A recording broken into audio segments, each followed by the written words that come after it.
हमें तो अपनों ने ही लूटा, गैरों में कहाँ दम था। मेरी किश्ती भी वहीं डूबी जहाँ पानी कम था। दोस्तों, किसी ने ये लाइनें बहुत खूब सोचकर कही होंगी, जो आज के समय में बहुत ही फिट बैठती हैं। दोस्तों, कहते हैं कि जब इंसान बाहर किसी से धोखा खाता है, बाहर के समाज से उसे अपनापन और बाहर के समाज से उसे बेइज्जती मिलती है, तो वो अपने घर पर आता है। लेकिन क्या हो कि अगर कोई घर में ही उसके घर वाले ही उसके दुश्मन बन जाएँ और घर वाले ही उसके साथ बाहरी लोगों जैसा सलूक करने लगें, ज़्यादती करने लगें, तो इंसान घर से निकल कर बाहर कहाँ जाए? वेलकम टू द शो सच्ची घटना। दोस्तों, हुआ यूँ कि आज की एक ऐसी सच्ची घटना आपको बताने वाले हैं जहाँ पर आपका रिश्तों पर से विश्वास ही उड़ जाएगा। आप ये सोचने पर मजबूर हो जाएँगे कि क्या आप अपने घर में भी सुरक्षित हैं या फिर नहीं? तो इस वीडियो को अंत तक ज़रूर देखिएगा और अगर आप सच्ची घटना पर नए हैं तो इसे लाइक कर दीजिए। चैनल पर नए हैं तो सब्सक्राइब करना बिल्कुल भी मत भूलिए और बेल आइकन प्रेस कर लीजिए। दोस्तों, बताते हैं कि पूरा वाकया क्या था। दरअसल मैं बात कर रहा हूँ उत्तर प्रदेश का एक ज़िला है कानपुर, और इसी कानपुर ज़िला में अंतर्गत एक थाना लगता है जिसे कल्याणपुर थाना कहते हैं। इस कल्याणपुर थाने के अंतर्गत एक छोटा-सा एरिया है। उस एरिया से एक लड़की सुबह-सुबह 17 जनवरी 2025 को निकलते हुए उस थाने में पहुँचती है और कल्याणपुर थाने में पहुँचकर वो पुलिस इंस्पेक्टर से ये कहती है कि साहब, मुझे बचा लीजिए, मेरा भाई मेरा ही दुश्मन है और वो मेरे साथ लगातार दुष्कर्म किए जा रहा है और इस काम में मेरी ही माँ उस भाई का साथ दे रही है। दोस्तों, जब इस तरीके से कल्याणपुर थाने की पुलिस इस मामले को सुनती है तो उनके भी हाथ-पाँव फूल जाते हैं। एक बार को तो उनको विश्वास ही नहीं होता है। एक बार फिर से उस लड़की को बिठाते हैं, उससे पूछताछ करते हैं, उससे पूछते हैं कि बेटा बताओ क्या बात है, वास्तव में मामला क्या है? तो फिर से वही बात दोहराती है और वो ये कहती है कि साहब, मेरा ही सगा भाई और मेरी ही सगी माँ, ये दोनों लोग मिलकर मुझ पर लगातार ज़्यादती कर रहे हैं, मेरे साथ लगातार बदसलूकी करते हैं और मेरा ही बड़ा भाई जो है वो मेरे साथ शारीरिक संबंध बना रहा है और ये सिलसिला काफ़ी समय से चला आ रहा है। थाने में इतना सुनते ही हड़कंप मच जाता है। पुलिस इस मामले में तत्काल कार्यवाही करती है। कार्यवाही करने के बाद आगे का जो प्रोसेस होता है, आगे जो घटना निकल कर सामने आती है, उसके बारे में आपको बताते हैं। दरअसल कल्याणपुर थाने के अंतर्गत लगने वाले इस क्षेत्र में एक परिवार रहा करता था। उस परिवार में पिता, माता और भाई और एक छोटी बहन रहा करती थी। पिता कोई छोटा-मोटा काम करते थे, उसके बाद समय बीतने के कारण उनकी मृत्यु हो गई। अब परिवार की पूरी ज़िम्मेदारी माँ और उसके भाई के कंधों पर आ जाती है। चूँकि बहन छोटी थी तो वो घर पर ही रहा करती थी। भाई कुछ समय से तंत्र मंत्र का काम करने लगता है और वो सिक्योरिटी गार्ड का भी काम करना शुरू कर देता है। दोस्तों, सिक्योरिटी गार्ड का काम करते हुए वो बाहर ही अक्सर रहा करता था और जब मौका मिलता था तो अपने घर पर भी आया करता था। बीच-बीच में वो तंत्र मंत्र का भी कुछ काम करता था, जिससे लोगों को कुछ लाभ और कुछ हानि भी हुआ करती थी। इस तरीके से ज़िंदगी गुज़र रही थी। बहन धीरे-धीरे करके बड़ी होना शुरू हो गई थी। जैसे-जैसे बहन बड़ी होती है, तैसे-तैसे भाई की नज़र अपनी ही सगी बहन के ऊपर पड़ने लगती है। वो भाई अपनी ही बहन को गंदी नज़रों से देखना शुरू कर देता है। आए दिन वो उसे पकड़ने की, उसे छूने की लगातार कोशिशें किया करता था, जिससे बहन कई बार समझती थी लेकिन वो इग्नोर करती थी, बचने का प्रयास करती थी।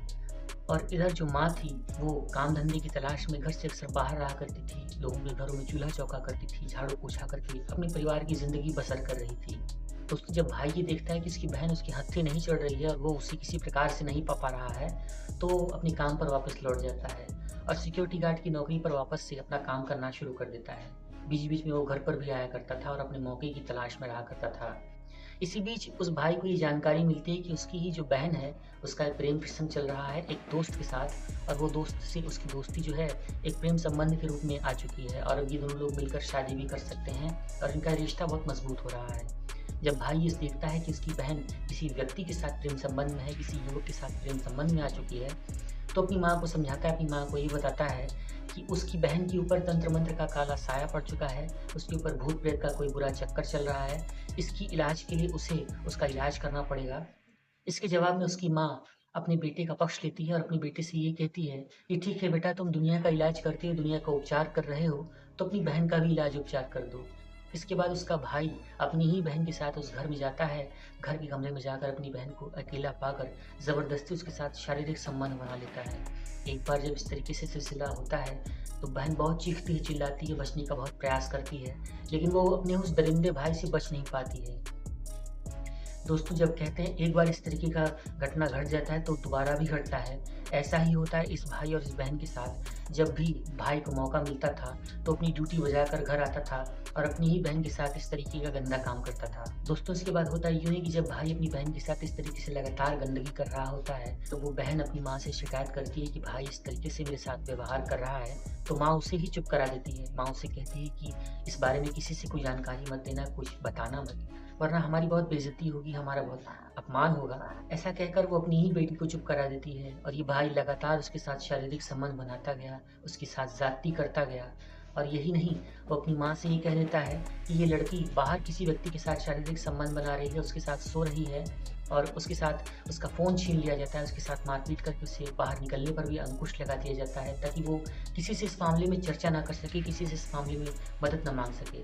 लेकिन इसी 17 जनवरी 2025 को जब माँ और भाई दोनों मिलकर उसे उस कमरे में प्रताड़ित कर रहे होते हैं और भाई उसके साथ एक बार फिर से शारीरिक संबंध बना लेता है, तो ये बहन ये सोचती है कि अब तो इंतहा हो गई और इस तरीके से नर्क की ज़िंदगी जीने से बदतर है कि वो मर ही जाए।